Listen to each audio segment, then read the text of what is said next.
This video is going to be doing a solo flawless exotic Presage mission, this time on a Warlock, the last of the three. So we've done Titan and Hunter. This will be the last video of this mission for a bit. I may revisit it on another season. Okay, as I feel as though I've covered most of the things with the with this mission, all in all. So the modifiers, if you haven't seen the other two videos, I'll go over it quickly. Equipment locked, match game, and chaff. There's all elemental shields in this. Void, Arc and Solar. So we're on a Warlock, as stated. We're using Well of Radiance, Attunement of Grace, Solar Grenade, best nade out of these. Heal and Rift, don't need empowering. We paired that with the exotic chestplate Phoenix Protocol. So if you don't know what this does, is that you gain super energy for kills and assists inside of your well. So any kills you get in there, you're going to get progress towards your next well. So it's a well build. We've paired that also weapon-wise with bad Juju. So kills refill the magazine, which is really good. Increased damage for a short duration, which is like a buffed up version of Rampage. And you get super energy. This is the big thing with the string of curses. So not only are we getting super from that, we're getting super from this. One thing that I've failed to do in the run, but I'm not going to redo it because it was a decent run as it was. Font of Wisdom is something you need to utilize. I did put it on my class item. I just forgot to put elemental armaments on. Okay, so the way these mods work, quickly, briefly, is that you've got two mods where you pick, if you pick a well up, you get something back, and then you've got three mods that even you do something, you get a well, right? You get an elemental well. So you need to pair something where you get a well by doing something, and then when you pick it up, so you need two mods to make it work at minimum. Then you can start stacking other things. But all I would say is make sure you get at least elemental armaments on, or even the grade one. But the elemental armaments would have worked well with this because my shotgun was solar and I'm on a solar subclass. So that was my intention. I forgot about it, but it didn't matter because I was getting the wells when I needed it anyways. If I'd run that, I would have even got my wells even quicker.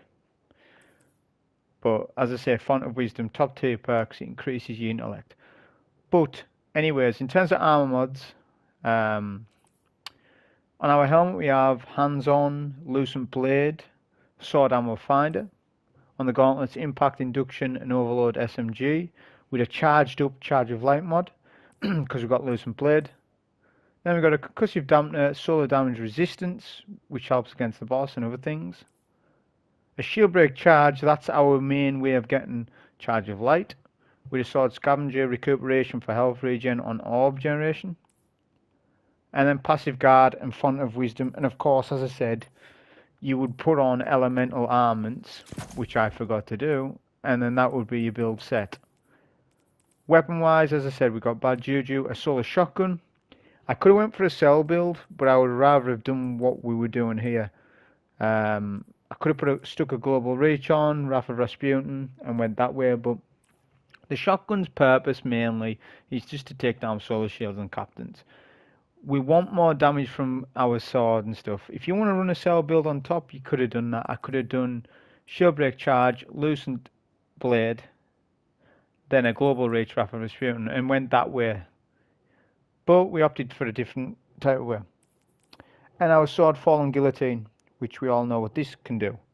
I had a backup mag in this for whatever reason. Put a boss spec in it. That's going to help out. I don't know why I had backup mag. That was probably from previous play. Shotgun had major spec in it for the captains. And overall that was the setup. So the same as the previous runs. I'll give detailed commentary step by step as it's going on. There's no skips, no takes. I've seen a couple of up-and-coming commentary style videos that people are starting to do more now, and they're doing them back to front. They're doing commentary at the end of the video. They're doing it at the start, then letting the run go on with no commentary. When you're doing the commentary, make no mistake, it has to be detailed. It has to be like you're telling somebody that they don't know anything about Destiny at all. Because even if an expert's watching your video, they'll still understand what you're saying. So it'll be tailored to an expert, it'll be tailored to a casual player, it'll be tailored to a new player. So you need to make sure your commentary touches a wide spectrum of the player base. Because if you aim for just a certain type of player, then not many people are going to watch your video because you're not aiming at that type of player. So that's just what I thought I would say. Because I've seen a lot of new people. This isn't about existing people who do commentary. Like who's in my crowd, they're all amazing. It's some new players that I've seen. I don't even know them, but they just maybe won't know because they'll be new to it. But like I said, with this video, it's live, going from point A to point B. What we're doing at the start, we're literally just following the path. If you do not know the routing, you need to practice the routing on this mission. Normal mode and master mode have the both same routing in terms of where you go, where you pick up the buff, etc. So what you want to do is practice this route on normal and get it down to science, get it down to the back of your hand. You know where you're going, you know what you're doing, you're not second guessing stuff. Because when you start second guessing stuff, you could lose 2 to 3 minutes just on pathing, when that 2 to 3 minutes could be utilised for the boss fight. So you need to know exactly what you're doing, learn that route, and if you have to watch this video and just like sort of watch it, try it yourself, like the routing part, and just practice the routing part, load it up, don't even intend on getting a completion on it, just master where all the fuses are, where all the switches are, all that stuff. If you've run a couple of team runs, you're going to have a good idea anyways, okay? So that might not be your issue. You might be somebody who's got all that down. It's the combat part of it, right? Well, if it's the combat part of it, this is the best setup, I would say, for this mission. Definitely, without a doubt, even better than Anarchy, because Anarchy is slow compared to a sword. Very good, like in general for this mission, but it's slow.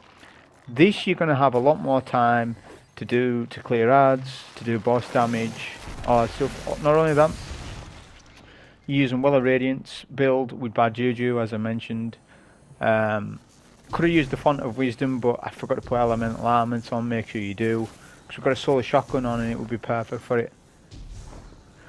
But anyways, what we're doing now is just going for the fuse. I tried to get some of the screeds to explode. You'll see me do this quite a lot, where I'll jump over the screeds to make sure that they sort of explode, and that's one less thing to do. That was unoptimized, that little bit right there. My shotgun wasn't shooting that fuse for whatever reason. So I should have just primaried it. But nonetheless, on with the trash compactor part. Okay, so what makes this easier, what I've realised is, do not shoot the ads at all. There'll be scrapes and free fuses to take. People struggle to multitask, looking for fuses, killing ads, all at the same time. What you need to do is look for the fuses while jumping over the scrapes. Try not to shoot any fuses just yet, because there's 2 spawns of scrapes. If you can get most of them down from just jumping over them, you've got, pardon me, a lot more time to take the fuses. So while I've been looking, I'm multitasking. I'm looking at where the scrapes are, I'm looking at where the fuses are. So I've seen where all the three were. So I focused the scrapes by not even using them my weapon, just jumping over their heads, right?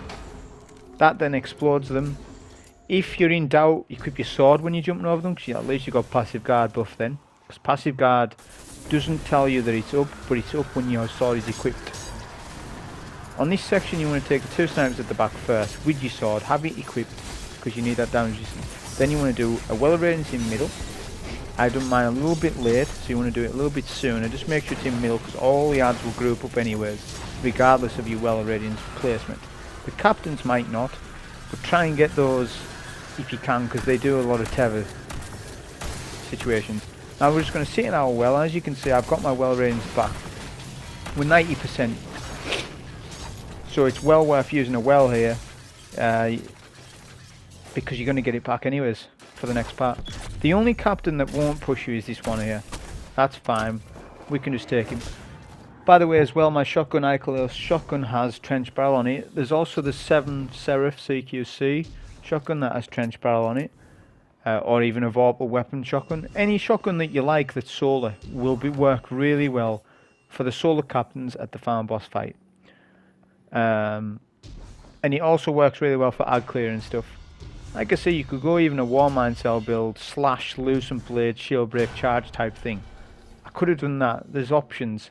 The main thing is, as long as you've got the Phoenix Protocol on, Bad Juju is going to help out. Bad Juju won't play much of a role at times, but it does at some other times as well. So with this combat area, you're going to have 3 elemental shields on captains, Void top, Solar left, Arc at the bottom. When you take 2 captains, Ogres will spawn in. As soon as Ogres spawn in, you need to pay attention to the Ogre. I like to get the right side one. That's just my routine of doing that. And then you can just stick in your well, and then just keep doing your sword. Obviously we've got a Whirlwind Blade sword. Don't always do your heavy attack as well, of course. If you're new to swording. Build up your charge, your ×5, then when your heavy's full, charge rate, then do the attack. When an Ogre is killed, you will get an additional spawn of captains. So there'll be a Void Captain at the top, and there'll be Ravagers. There'll also be Screebs that spawn up intermittently. Keep an eye on your audio check, because you can hear them make a noise before they come to you. Keep an eye out for Screebs, because if 2 or 3 of them hit you at once, that's a death. Whether you've got arc damage resistance or not, I had solar on, but even if I had arc, it would probably be a death. So just be cautious, don't be swording them, etc. Use your primary. We have our well ranged back, so we're going to use it for the second Ogre. I'll take out the solar captain first, then we can take out the Ogre. Now I wouldn't blow all your sword ammo, because you need a little bit later on, at least 10 to 15 sword ammo. So I would just use it until you get around about that. This Ogre's sort of out of my well, which if I'd been a bit more patient, the Ogre comes into your well, but I wasn't patient enough. That's fine. So that's that bit done. We're 15 minutes, sorry, 17 minutes. That's really good time. The reasons why it's good time is because we optimize our wells. We got the 3 fuses in one go. If you don't get the 3 fuses in one go, which what I mean by that is if you clear all the scrapes but you miss a fuse and you have to go to the cheese spot on the trash compactor and wait for it to initiate again, you'll lose a minute of time, but you can afford to do that. So don't wipe your run if you can't get all 3 fuses, because there's plenty of time in this build to lose a minute. As long as you optimize everything else in the run, you're fine to lose a minute. Because there is RNG on the fuses, and they can be tough at times, depending on the fuse placement. So just thought I'd mention that. For this next part, we're going to kill a couple of the Screebs. You may as well. It's not really a time loss issue. Again, if you want to jump over the hedge, you can, but you won't get the super energy, I don't believe. Which we want a bit of super energy off it. You wouldn't get the same amount of super energy if I used Bad Juju on them. That's what I sort of meant. We'll shoot this fuse, jump past the electric wave, get the lever which opens the door below for our spore. This lever will then open to get out of here, and we can get our buff. A shotgun shot will do 1, so if you want to go absolute best speed, use your shotgun. In that case, you might want to match a ammo finder though. You don't want to be wasting all your shotgun ammo. You do need it for this room if you haven't got much sword ammo. I end up getting a brick. With this room, you want to take the Screebs first. Okay, 100%.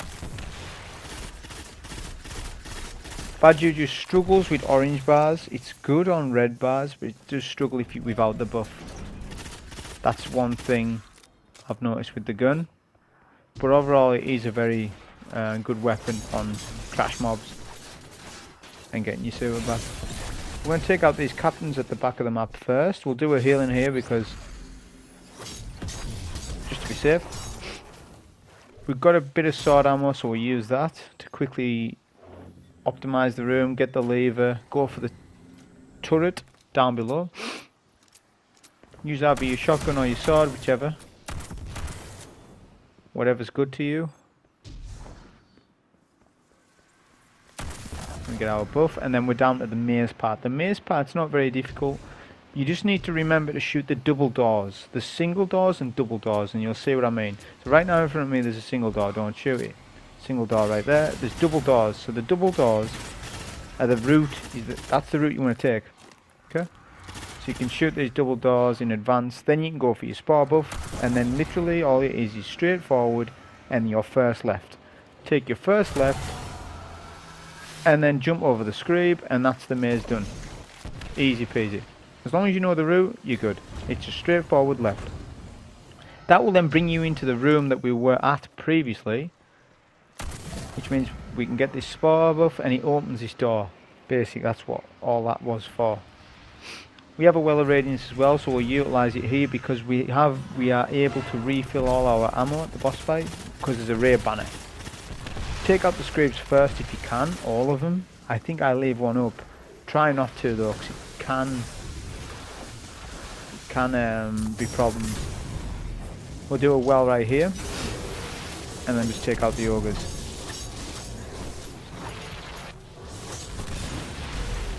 Right there was a screeb, so just try and be a bit more patient. I was rushing it at times, so you don't need to go as fast as this for sure.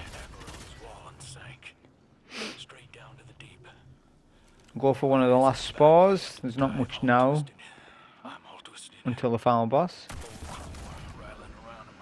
Now this final part, as I mentioned on the Hunter run, I'll mention it again here because you might not have seen that one. You can optimize this whole section by doing one spore in the whole thing. Do you really need to do that? Well, you don't, because you get so much of a time save because of the build. You don't need to. If you've got that down to a practice where you can actually do that, then do it. That's fair enough. But if you're not used to doing it in one spore, then do what I'm going to do. I'm going to shoot the fuse. That then opens a door to the right, which gives us another fuse, another spore. So there's two spores. So we end up doing this whole section, if you like, with two spores rather than one. If you want to do it with one, do it with one. But it's not going to save you much time. 10, maybe 20 to 30 seconds at most.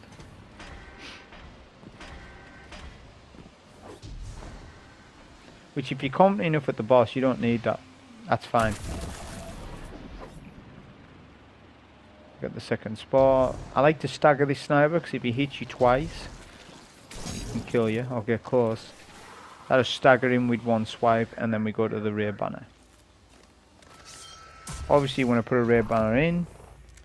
Very crucial that you do that because you start with full ammo, which is very important. Get all your reloads, and then what we're going to do here is do as much damage as possible to get him immune. So we'll do a nade as well to help out with damage. Guillotine's not quite as good as Lament, so it doesn't do as much damage. It does a lot, and as if I had boss specking, that would have also helped. But he did go immune there actually. That actually wasn't too bad. I actually thought that he wasn't immune there. That's fine. When the boss is took down, that's when you get your free solar captains. This is the main reason why I got this solar shotgun on. Our sword can bypass the shield, but you need a lot of sword ammo for the boss. So you don't want to be using too much sword ammo. Now we're going to use trench barrel to its effectiveness. Plus, when we melee an enemy, we get empowered, so we get a buff there. Which means we can almost one-shot a captain with the shotgun. So it's very good. And it holds a lot of ammo, 25 max. So it's a very good shotgun. Hasn't got much range though, I'm noticed. But it's not that style of shotgun. We'll get our switches. We don't need to optimise what we're killing the ads with on this phase because we already have our well. But when we don't have our well, that's when it's more important. And you have to take your time a little bit to make sure you get the right super energy. Because obviously we've got a well now, we need a well. We need 3 more wells. Well, we need this well we've got, so that's 1, and then another 2 more after this. And we've only got 9 minutes. Which is quite a long time, but if you think about 3 wells in that amount of time, you'd think it'd be tight, but it's not. So we're going to let the boss push us at an exit point. Why do we do that? Because it's a good section to do damage, so we can get a quick exit. Like so. You can even jump in your well and you still get the overshield, see? So it's really good and safe. All you need to do is bait the boss. If the boss does his solar attack that's a long range one, let him do it, just to avoid it. Just keep standing there with your sword out. He will push, because I've checked his AI and he always does push eventually. Maybe not always at first, but he will. The best thing is just let him do his solar attack. He didn't do it with me there for some reason, not sure why. But if he does, let him do that. Just stand to the left or the right, because it's just like a thermite grenade type of thing. But don't stand in it too long, because it will wreck it. Now this phase you want to optimise getting some bad Juju kills, stuff like that, and making some orbs. That's why we're standing here. There's some snipers in the middle, which we need to optimise getting. Which we did. When you're confident everything's dead, go for the second captain. Always start on a side, and then the middle captain second, and then the remaining side. That's the order you do it. Don't try and take middle first, because then you've got left and right to contend with while doing that, and it's not safe. Just pick a side and work from that side. Right, when all captains are down, there's 4 stalkers. That's 2 orbs of generation plus string of curses, plus there's an additional stalker in the burner and control room, so you can get quite a bit of super energy off that, and with 60%. Now if I had the elemental armaments on with Font of Wisdom correctly, as I said earlier, I would have been able to get more. I would have done a shotgun kill, got the elemental armament, and I would have got 30 seconds of increased super as well, which would have helped. We're 85-90% of our super, and we're ready for the second phase. Well, just about. There's also additional adds that spawn down below. So there's some Ravagers, there's Arc Captains. We've got no Arc. That's the thing about the Arc Captains. On this setup, we don't have the best set of weapons to take the Arc Captains, but we don't really need to, because when we're down there doing DPS, we're in a well anyway, so we can out-tank their damage most of the time. So you don't really need to optimise for Arc. Soul is most important for the Solar and Void. What you can do is bait the boss and sort of do damage from up above. I'm not on the right side for it though. There is one way there's like a pipe that you can stand on and do DPS to him, but we're just about got our well anyways. I'm not sure exactly how far the boss is away, but he was close enough to do well. So we'll do our well here. Any additional adds that spawn is good, because they're going to die from my Guillotine, which gives us more super. So not only are we doing DPS, but we've got half our well back, which is very good. Then we're going to go up top. Keep your sword equipped because of passive guard. Very crucial you do it when you're here, because there's a couple of phases of stalkers there, and there's the captains. So if in doubt, always have your sword, even if you have it behind cover, if you get near or something, just to get that damage distance.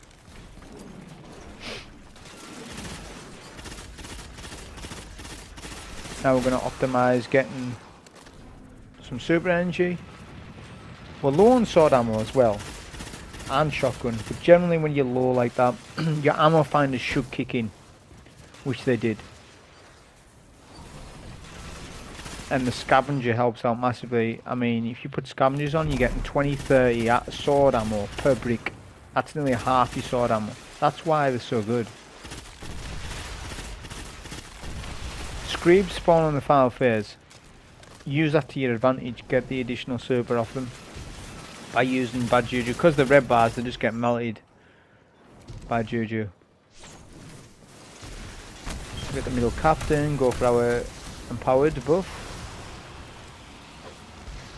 We dropped a heavy brick because we were using an energy weapon. Try and swap your weapons when possible, if you're low on a particular weapon type.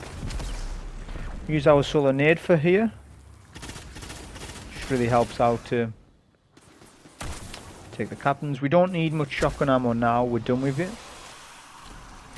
And we have our well anyway, so we don't really need to optimise this. The biggest thing that we do need though is our heavy, which we did get a brick drop before, so we're going to be good. I think it's around about 20 to 25 20 to 30 sword ammo you're using per phase. Something like that. So if you start the fight with say 60 ammo, then you're good for the 2 phases. You just need to hope to get 1 brick at minimum, and that just ensures you get the final phase of damage. So it's not a lot to ask to get 1 brick in the fight, and there's a lot of ads, so you probably will if you get sword ammo finder going. That is assuming you're not spamming your sword. If you're spamming your sword too much and not using your weapons, when your other weapons when you should be, then you're not maybe going to have enough ammo then. So now what we're trying to do is bait the boss at the exit. He wasn't having it at this exit, so I think I try another exit. There's 3 exits in this. There's 3 ways of getting up and down in this map. Okay. So if you don't have a look at one, then try another one. But you definitely want to make sure that you're baiting the boss to an exit, because if you do well in the middle of the map, that's good. Fair enough. You may kill the boss, but the arc captains may kill you, because they don't despawn. When the boss is killed, you haven't finished the mission yet. You haven't finished it until you go up top. Until you go and steal the thing where it says steal at the final at the final room. So having that exit like that, you can kill the boss, jump up with your sword equipped, tanky as anything, and then that's the job done. This setup, I believe, is probably, I mean, I thought that the Hunter was the easiest. I haven't done the Titan. The Titan actually is probably the hardest. I thought the Titan was the easiest when I done it, but I haven't done the Titan, Hunter and Warlock now. I can honestly say the Warlock may be the easiest on this setup, just because of how many wells you can get. But that was the run. Hope you enjoyed. Thank you.